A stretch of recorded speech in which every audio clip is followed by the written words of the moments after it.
এখানে মানে দুইটা গাছের একসাথে আর কি বিবাহ দেয়। একটা হচ্ছে বট গাছ, বট গাছটাকে মেয়ে মনে করা হয়, আর পাকুড় গাছটাকে ছেলে মনে করা হয়।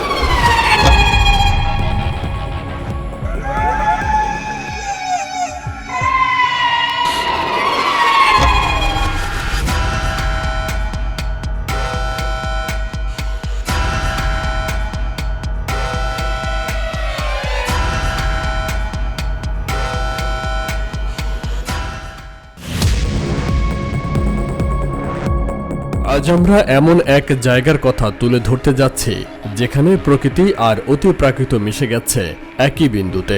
আমাদের এবারের গন্তব্য ধামরাইয়ের যাদবপুর ইউনিয়নের সেই রহস্যময় ৬০টা গ্রাম। ঢাকা থেকে যেতে সময় লাগবে প্রায় ২ ঘন্টা। আমাদের টিম যখন রওনা হলো ততক্ষণে আমাদের আসার খবর পেয়ে আশুলিয়া প্রতিনিধি পৌঁছে গেছেন সেই প্রাচীন বট গাছের নিচে। চলুন তার মাধ্যমেই স্থানীয়দের কাছ থেকে জেনে নেওয়া যাক এই অতিপ্রাকৃত বট গাছের আদি ইতিহাস। আমি ছোটবেলা থেকে এখানে আমাদের গ্রামবাসী মুরব্বীরাও বলতো যে এখানে আসাটা ভয়। দিনের বেলা এতটা না, দিনের বেলা তো জানেন যে বট গাছ তৈরি হয়েছে মানুষের শান্তি দেওয়ার জন্য, সাহা দেওয়ার জন্য। সেই জায়গায় দিনের বেলায় আসতো, বাট রাত্রি সন্ধ্যার পরে আর কেউ আসতো না। একটা ভয় কাজ করতো যে এখানে না জানে কি আছে, এবং একটা শব্দ হইতো, কানের ভেতরে মনে হইতো যে কি একটা বিকট শব্দ হইতেছে। এরকম ভয় থাকতো। ভয়ের কারণটা হলো কিছু কিছু মানুষের ক্ষতিগ্রস্ত হয়েছে, যদি অতিরঞ্জিত করতে গেছে। ধরেন বটের ডাল ভাঙছে, পরে আইসানে সে চিৎকার করে কান্না করছে, কান্না করে মানত করে আবার দেখা যায় ক্রিয়া পাইছে। এরকম যখন দেখছে যে মানুষের ক্ষতি হয় এই জায়গায় ডাল ভাঙলে, অনেক সময় চেষ্টা করছে মা কালী যে আমাদের ঘরটা আছে সেখানে, মন্দিরটার মধ্যে এত ভালো মন্দির ছিল না, তখন খোলামেলা ছিল। দুষ্ট অনেকেই থাকে না, সেটা যেই হোক, দুষ্ট চক্র এসে হয়তো প্রতিমার হাতটা ভাঙছে, দেখা যায় পরে আইসে উনি আবার চিৎকার করে ওই ক্ষমা চাইতো, তার কাছে এই চাইতো, তারপর মানত করতো যে আমার এটা ভালো হলে আমি এই দিব। স্থানীয়দের মতে দিনের আলোয় যা সাধারণ, রাতের আধারে তাই হয়ে ওঠে ভয়ঙ্কর। আজ রাতে আমরা ধামরাইয়ে সেই অতিপ্রাকৃত ৬০টা বটগাছের গভীরে প্রবেশ করব।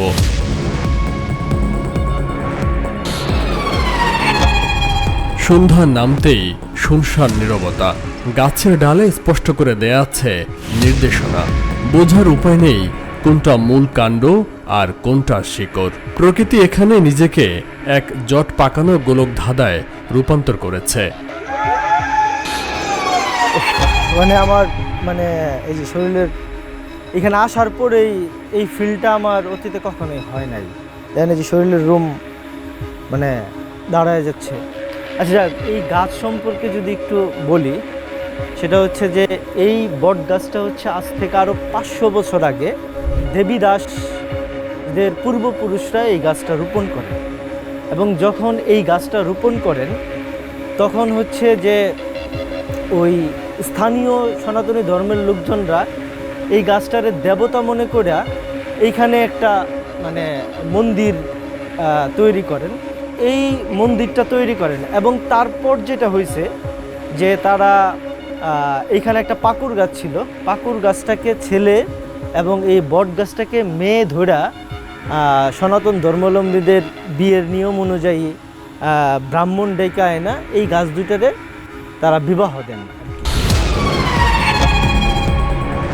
এখানকার প্রবীণরা বলেন এই গাছের বয়স প্রায় ৫০০ বছর, কিন্তু এর চেয়েও ভয়ঙ্কর হলো এখানকার লোকজ বিশ্বাস।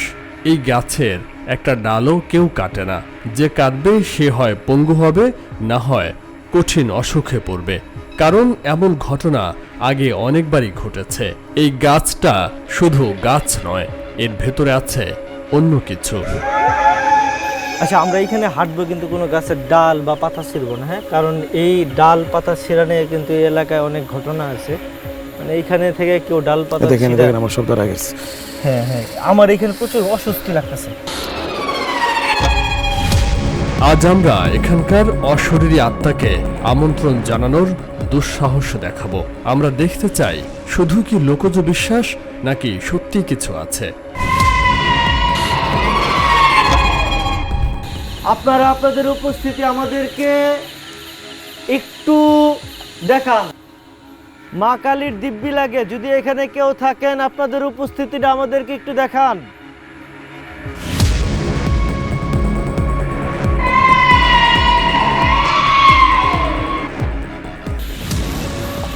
এবং দেখেন ডালপালা যে ভাঙবে এই ডাল।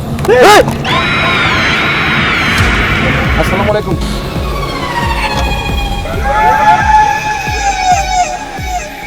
লা ইলাহা ইল্লাল্লাহ সুবহানাকা ইন্নী কুনতু মিনাল জালিমিন। লা ইলাহা ইল্লাল্লাহ সুবহানাকা ইন্নী কুনতু মিনাল জালিমিন। এই পেঁচারাও কিন্তু ডাকাডাকি শুরু করছে। কিন্তু এটা বোধহয় ঠিক হলো না। আমাদের মধ্যে রীতিমতো অসুস্থ হয়ে পড়েন একজন। ফিরতে হবে আমাদের, কারণ একটু বাড়াবাড়ি হয়ে গেছে। অস্বস্তিকর গরম লাগতেছে ভাই, এই নিয়ে থাকা যাবে না। এবার আপনি বুঝতে পারছেন, আপনি যে বললেন তখন একটা ডাল যে ভাঙবেন, বুঝতে পারছেন তারা এটা পছন্দ করে, তারা এটা শুনে ফেলছে।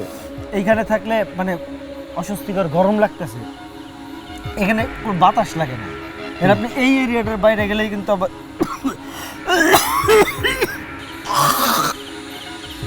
আমরা ত্যাগ করি, আমরা ত্যাগ করি।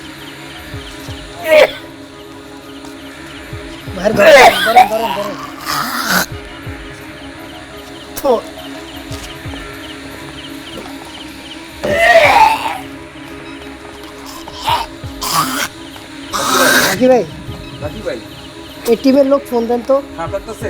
এই নামে টিমের লোক ফোন দেন। টিমের লোক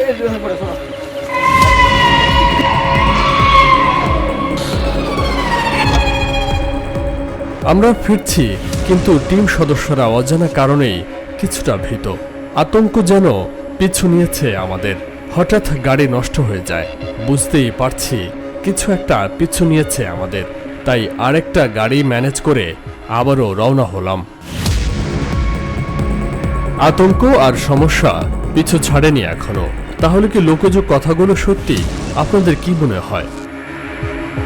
দর্শক, আপনারা যদি এমন রহস্যময় কোনো জায়গার খবর জানেন তাহলে আমাদের জানান। যেখানে মানুষ ভয় পায় সেখানে আমরা পৌঁছে যাব সত্যের সন্ধানে।